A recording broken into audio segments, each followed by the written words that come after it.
ভাই বিগত 17 বছর ভোট কিনতে যাইতে পারেনি, শুধু ভোটের অধিকার হরণ করা হয়েছে। তাদের পরিণতি আজকে আমরা দেখছি।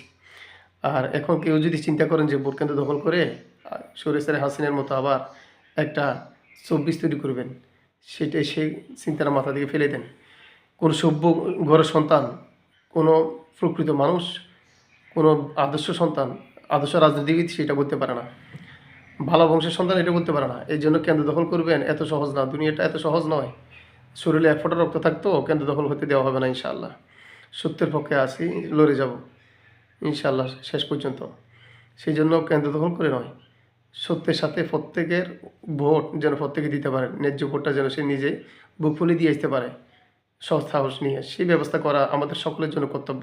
এই জন্য আসুন, এই হিংস্র রাজনীতি বাদ দিয়ে সুষ্ঠু রাজনীতি ধারায় চলার চেষ্টা করি। আল্লাহ আমাদের সবাইকে বুঝে তৌফিক দান করুক। আমিন।